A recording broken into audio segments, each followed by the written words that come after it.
Welcome to our H2O stream, where we talk all things water. This is Martin for H2O Global News. In the UK, wastewater discharge in rivers has dominated the media, and utilities face immense pressure to clean up. In response, the Environment Act 21 means utilities have to continuously monitor water quality at certain sites. As the deadline for action approaches, Darren Hanson of Xylem Water Solutions tells us how to ensure smooth implementation. So to start us off, Darren, could you give us some background about yourself and Xylem? Yeah, of course. Yeah, so Xylem are one of the world's largest water technology companies, and our role is really to try and solve the world's global water challenges. And my role, I head up the Environmental Solutions division in the UK. So we're really focused on the measurement of water, and we try and bring solutions to the market from different Xylem brands. These include brands you may know of like YSI and Somtech, Ondera and WCW, to name a few. A little bit about myself. I began my career in water quality, initially working as an engineer. So I was originally an employee of YSI Incorporated before it became part of Xylem. And I also introduced the first YSI multi-parameter sonde in 1992. So been working with sondes now for well over 30 years, and worked from roles including sort of applications engineers. I looked after the European distribution management. And my current role is at the head of environmental solutions in the UK. Excellent, so interesting career. So supposed to get on to business. So what is the Environment Act 21 and how does it relate to water utilities? Again, good question. So the Environment Act, it became law in 2021 and is England's new framework for environmental protection. And what we're going to really talk about today is mainly what they call Part 5, Section 82. And Part 5, Section 82 is the new requirement where water utilities are required to monitor river water quality both upstream and downstream of all storm overflow and sewage disposal works. And this includes parameters such as dissolved oxygen, temperature, pH, ammonia, turbidity, and anything else specified by the Secretary of State. So as we go into the next AMP cycle, water companies have a requirement to monitor at least 25% of all their assets, including sewage works and overflow discharge locations. So there's a lot of work going on at the moment, really looking into how do we implement monitoring, what does monitoring look like, and what does good look like? Excellent. How do water utilities presently monitor water quality, and what are the main problems? So probably seen in the news a lot about sort of storm overflow discharges and sort of the impact it's had in the media. And to understand this sort of issue more, water companies invested in a large network of what they call event duration monitors, or EDMs. And these were designed to help us understand if a combined sewer is overflowing or not. So think of these like a yes-no device. And these monitors allow them to understand the extent of which they discharge to the river and for how long. So some of the maps that we've seen with the sort of Rivers Trust have been showing every CSO in the UK and how frequently it actually overflows and for how long. And the real challenge has been, well, what's the impact to the environment? So we know that there is a CSO that is overflowing. What we don't know is it dilution or is it pollution that we're seeing? Because all of these are rain events. So currently we have regulatory bodies such as the Environment Agency, and their role is to monitor rivers. And they have a large network of water quality monitors throughout the UK. But really the issue is that there isn't enough monitors to understand really site-specific issues. So there's really an assumption that when an EDM is showing a discharge, that the assumption is that sewage is spilling into the river. And as we say, really, when we get into the sort of the future of monitoring, the reality is a bit more complicated in that. And in these extreme weather events, there is significant rainfall and significant runoff entering to the watercourse. And again, this is really where that whole pollution or dilution discussion comes from. Excellent. So to work on to how we solve these problems. So how do utilities select and prioritize monitoring sites to balance costs with gathering enough data? Again, good question. And under Section 82, the start point is the high priority sites. So when they're looking at high priority sites, these are sites of special scientific interests, or triple SIs, special areas of conservation, urban wastewater regulation sensitive areas, chalk streams. It's designed as any asset within 5 kilometres of a designated inland bathing water, or any waters that are currently failing the Water Framework Directive. So we talked earlier about the EDMs, and the EDMs have highlighted also the sites which are spilling the most frequently. So many water companies are looking into those frequent spill sites and how they can put monitoring on those sites as well. So that's really been most water companies' approach to actually how they prioritize for these sites. Excellent. So, I mean, what would you say the main issues with implementing monitoring programs? Yeah, I mean, I think if we look at it as a bigger picture, I think one of the main issues is to assume that monitoring water quality alone is going to solve the problem. You know, what's going to happen here is we're going to learn more about the impact on the environment. We're going to learn about where our problem areas and where we need to actually spend. And we also have to do a little bit of education to public as well. People need to understand that, storm overflows are a pressure relief valve. They're a pressure relief valve for our sewage networks. They are designed to spill, and that is designed to prevent flooding of both homes and businesses. So this monitoring will help us to understand the impact, but will only be part of a larger strategy regarding water management. So really, to solve spills in rivers, we need a more holistic look at what enters the sewer, and really how to prevent blockages, large volumes of rainwater, road runoff. When you look in some of the statistics, you'll see that it's actually a very small amount of sewage that actually fills our sewage pipes, and actually the majority of what we see is actually rainwater running off from our houses or running off from roads. And it's how we manage that whole sewer network to be able to prevent spilling in the first place.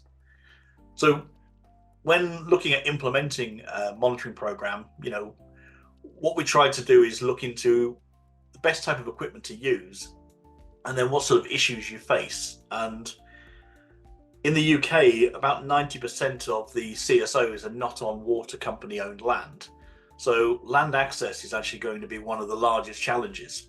We need to be able to put monitors onto rivers, in which not only can we install the equipment, but people are able to go out and maintain and have access to that system. Those sites are not going to have power. So we have to start thinking about what sort of power technology do we use? Is it solar? Is it battery? Do we use things like methanol fuel cells that could power systems? We also have to think about health and safety. And one of the things that we don't want to have is engineers out in the field sort of climbing down riverbanks, trying to remove sensors out of rivers. So it's really important that we can actually service these sensors from the bank side. So we're not scrambling down rivers, we're not putting people at risk. And one of the challenges we've really found, and we've been doing some of the early installations in the UK, we really probably underestimated the impact of vandalism and site security.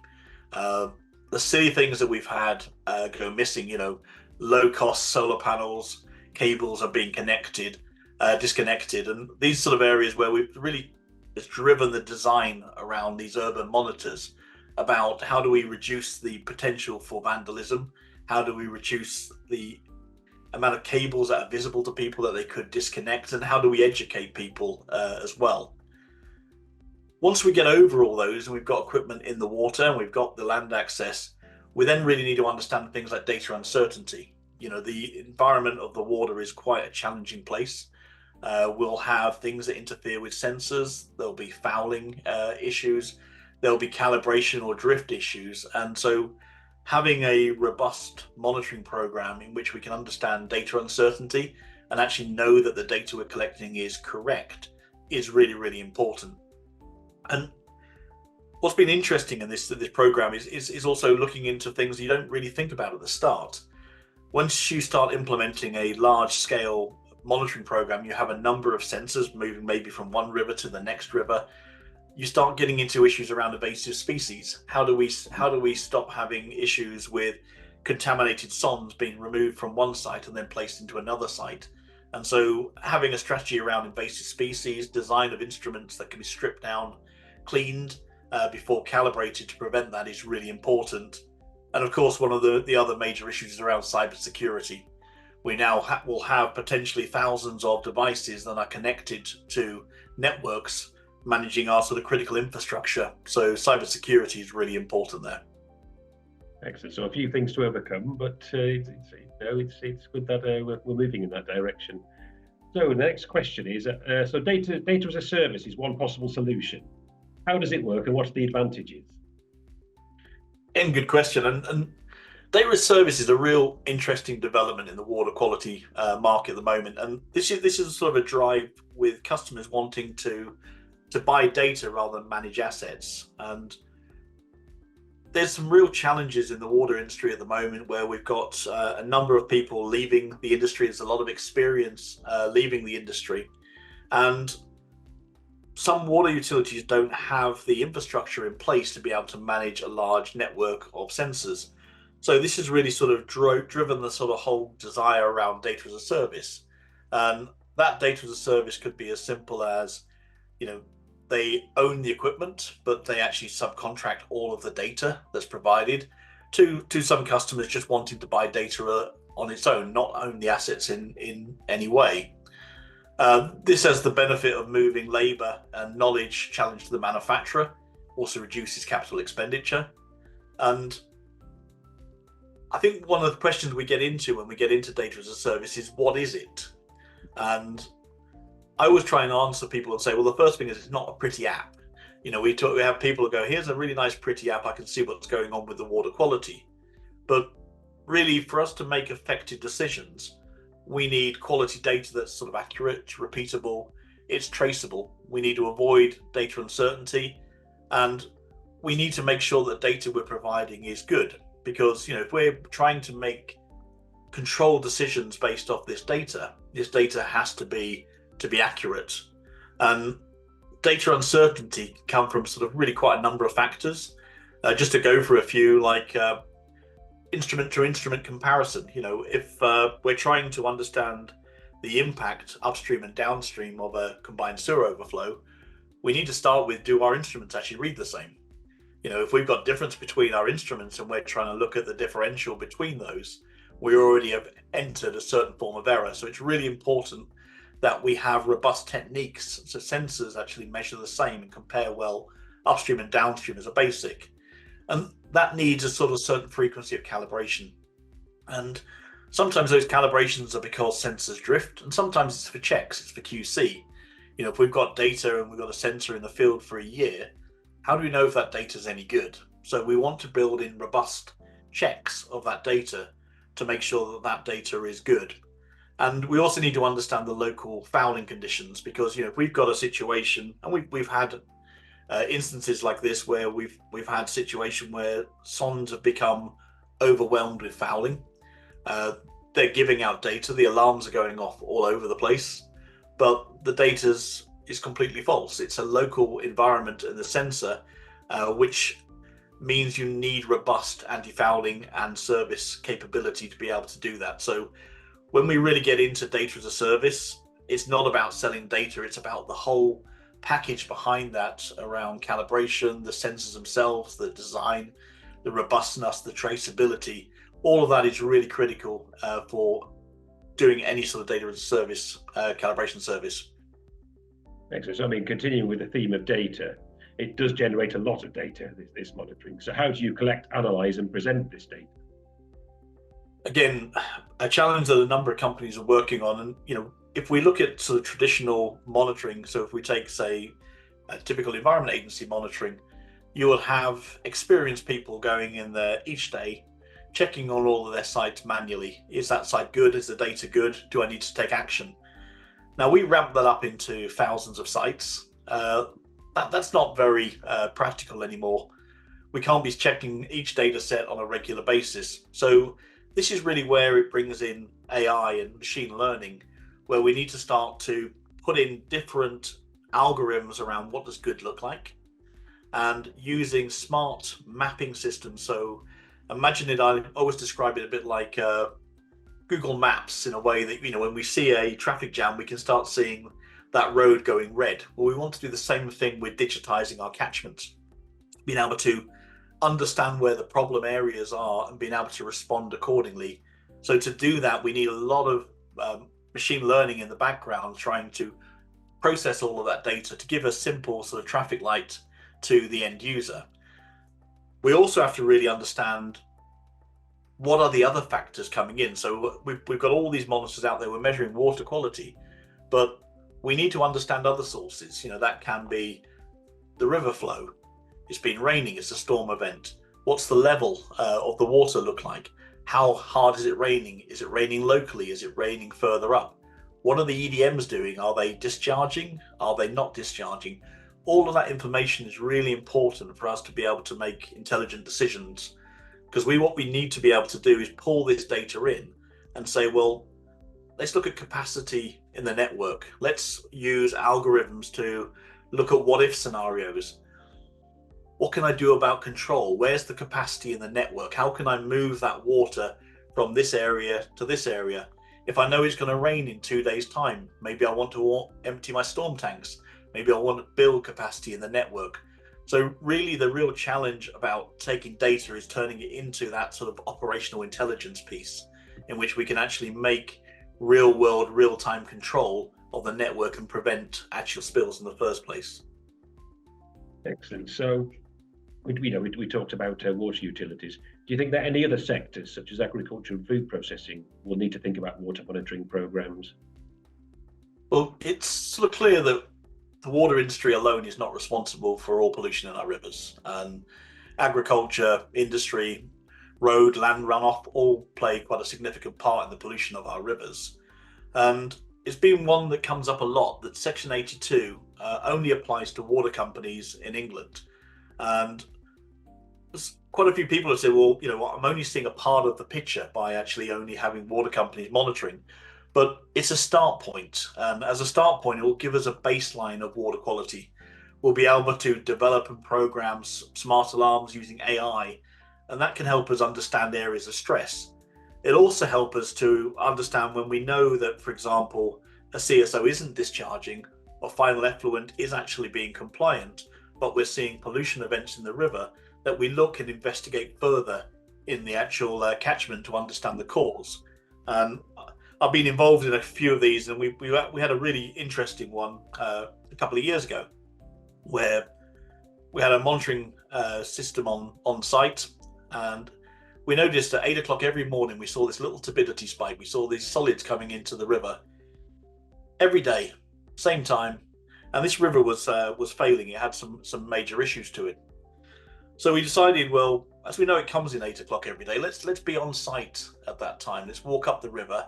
Let's try and understand what's going on. And within a couple of hours, we actually found there was a local farmer that was actually pumping slurry from their land into the river each morning, programmed at that time. And by having local engagement with that farmer, understanding the impact of putting excessive nutrients in the river, we're able to eliminate a problem that's been there for potentially many years. So that's a really good example of where, although the water companies are putting in these monitoring systems, we get to understand the water course in a greater detail, and we can make real-time decisions. That's also going to help us better with engagement as well, with all stakeholders, including the public. I mean, there's a lot of public outcry at the moment about sewer overflows, but we're not always looking at our own personal responsibility at the same time.